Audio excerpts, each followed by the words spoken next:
Gênesis capítulo 2, versículo 18 diz assim, olha, depois o Senhor disse, não é bom que o homem viva sozinho, vou fazer para ele alguém que o ajude como se fosse a sua outra metade. Algumas versões falam metade, outra fala companheira, né? Idônea, então tem várias palavras aí. Eu assim, honestamente, eu não sou muito a favor, eu não sou muito assim, não sou nada. Eu não sou a favor, assim, minha metade. Esse negócio de metade, eu acho que não funciona muito legal, não. Esse texto aqui, falar de metade, é uma classificação assim que eu entendo particularmente se for como esses romances, essas músicas que cantam aí dizendo que fulano é a minha outra metade, a metade da laranja e não sei o que sem essa pessoa eu não sei viver, o meu 50%. Essas coisas eu não sou muito a favor disso, porque imagine você que Deus lhe guarde, Ele tire, né, morra essa metade, você só vai viver com metade. Então não vai ser legal. É romântico isso.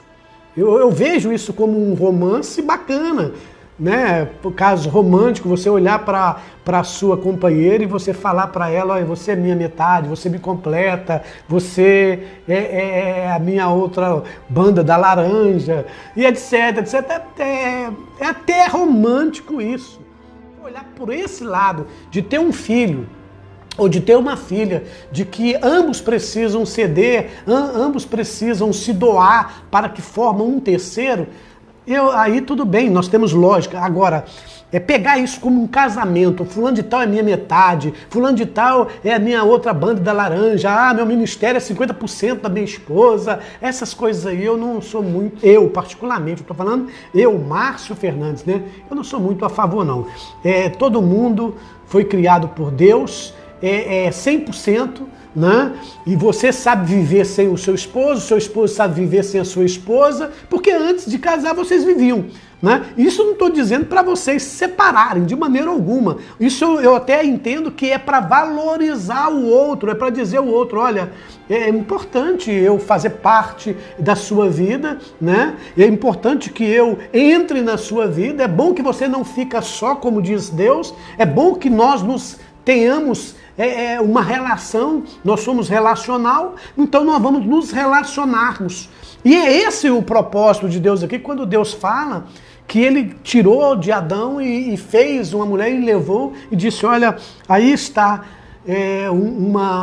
uma mulher para você, porque não é bom que um homem vive só. Não é bom que um homem vive só por muitas razões.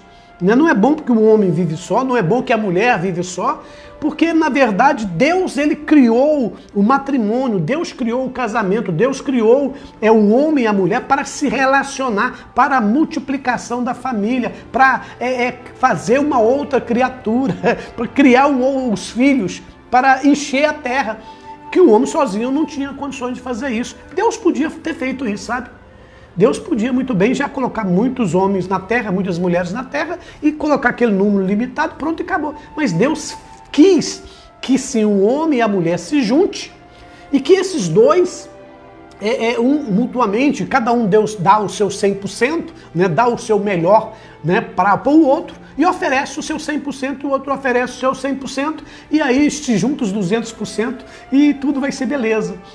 Porque quando eu falo que fulano de tal é minha metade, aí eu falo muitas coisas. Eu posso estar dizendo o seguinte, olha, é o seguinte, se é minha, então eu tenho posse. Se é minha, eu faço o que eu quero. E é assim que está na cabeça da maioria, infelizmente. É assim que alguns homens acham, e até algumas mulheres também acham assim, de que o outro par, o outro cônjuge é sua propriedade. E quando você vê o outro como sua propriedade, né, não vê essa outra pessoa que ela é um outro ser 100% e que se juntos vocês podem fazer muito mais, porque todos, tanto o homem como a mulher, contribuem, né, e têm as suas funções divididas e trabalhadas, e que essas duas tarefas e funções diferentes não nos fazem melhor ou pior do que o outro, aí eu acredito que a gente valoriza melhor a mulher e valoriza melhor o homem, né? E a gente para de escutar essas músicas que é metade da laranja, que sem você eu não sei viver, é que não dá para viver. Isso é muito romântico, né? Romantizar isso, tudo bem, né? Viver aí no amor, na paixão, não tem problema nenhum. Eu não vejo nenhum problema você dar uma moral para fulano ou para ciclano. Agora, quando você pega isso literalmente, de que fulano é 50% seu, né, é só 50%, tem um problema sério aí, ou vários problemas sérios, porque primeiro, porque você vai falar só, eu encontrei a minha 50% e eu que tenho que desfazer dessas 50% se eu quiser. E aí é onde que está havendo esse embaraço, eu acredito, esse embaraço todo, de que os 50% de uma parte, 50% da outra parte, não estão se tolerando, não estão tendo paciência, não estão assim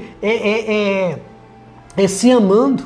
Por quê? Porque um vai dizer, olha, o meu ministério só tem valor se você estiver presente. A minha vida só tem valor se você viver. Olha, não é verdade isso. Né? É muito bom eu ter minha esposa, é muito bom você ter sua esposa, o teu esposo, né? É muito bacana a convivência, mas sem ele você consegue viver. E sem ela você consegue viver. Porque você viveu antes de casar, você vivia. Né? Agora, para se tornar uma família, você quer uma família, aí sim você precisa dessa outra, esse outro 100%, né? Para se unir e potencializar o seu 100% com 100% aqui e fazer mais uma terceira pessoa. E eu entendo também que quando Deus disse assim, não é bom que o homem vive só, eu tenho que obedecer a esse Deus. Deus que está dizendo, não é bom. Olha, se o próprio Deus não é bom que eu viver só, por que eu quero viver só? Quando Deus fala que não é bom que o homem vive só e ele coloca uma companheira para esse homem, para se relacionar, é Deus também dizendo o seguinte, olha, da mesma forma sou eu com vocês, ou sou eu com a minha igreja, ou sou eu com o ser humano, né? Eu me relaciono, eu me formo um com vocês. O próprio Jesus, ele disse, eu e o Pai somos um. E ele fez a oração, diz, Pai, olha, eu peço que, como eu e o Senhor, nós somos um, assim também esse que me adora e me serve, se torne um também. Então a tendência aqui desse casamento, de Deus ver o homem só e ver que não é bom que ele vive só, Deus está dizendo, ó, você precisa se relacionar. Se você precisa se relacionar com uma outra pessoa de sexo oposto para se formar um casamento e se tornar uma família, aí Deus está dizendo, ó, da mesma forma é com Deus. Você serve a Deus e através de Deus você se torna uma família com Deus. Esse é o objetivo geral aqui da teologia que leva. É óbvio que para se formar família precisa do homem e da mulher. Isso aí é indiscutível. Mas na parte espiritual, o que Deus está dizendo é que nós somos seres relacionais e que precisamos nos relacionar, que a igreja de Deus, né, a igreja do Senhor, é a noiva de Cristo. E Cristo é o noivo. Então olha aqui, a noiva e o noivo.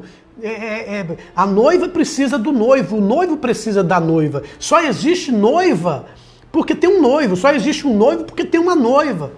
Então é isso que Deus está trazendo também no relacionamento. Porque quando Deus fala de Adão aqui, ele não está especificando apenas esse ser Adão. Ele está falando da humanidade de um modo geral. E você sabe muito bem que a Bíblia, ela vem falando sobre a pessoa de Jesus. Se você pega aqui de Gênesis até Apocalipse, a introdução da Bíblia e até mesmo o lance, o conteúdo geral da Bíblia é falar sobre Cristo, é falar sobre Jesus, é sobre Deus, sobre a sua igreja, sobre a sua noiva, né? Sobre a nossa conduta moral decente, né? Então Deus está querendo dizer assim, ó, se relacione com alguém. Eu vou colocar um ser aí para você relacionar, se formar um com essa pessoa e formar uma família. Da mesma forma que você, quando aceita Cristo, você forma esta família com Cristo. Porque você casa com Cristo. Nós casamos com Cristo, nós somos a noiva de Cristo. Né? E isso é muito importante. Um casamento é uma relação também espiritual. O casamento não é só uma relação de formar a minha família e eu viver do jeito que eu quero. O casamento é a forma de eu entender esse projeto que Deus quer casar com a gente, que Deus quer viver com a gente e que Deus quer formar uma família conosco. Então por isso que não é bom que o homem vive só.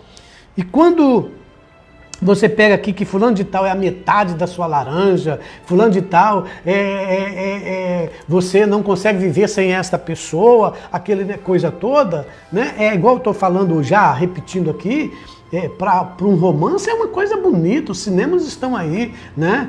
Cheio de histórias e de histórias, né? que comovente, que você vê que o casal morrem juntos, que fulano de tal vive num romance, a procura sempre do seu cônjuge, a procura sempre do seu amor. Mas essa ação é a ação que o homem ele tem que entender que ele não sabe e não pode viver sem se relacionar com Deus. Né? Deus não é minha metade. Porque se está falando aqui que a mulher é a metade do homem, está falando que a igreja é metade do noivo. Né? Não, Cristo é suficiente, Cristo é o total, é 100%. E a igreja também. Né?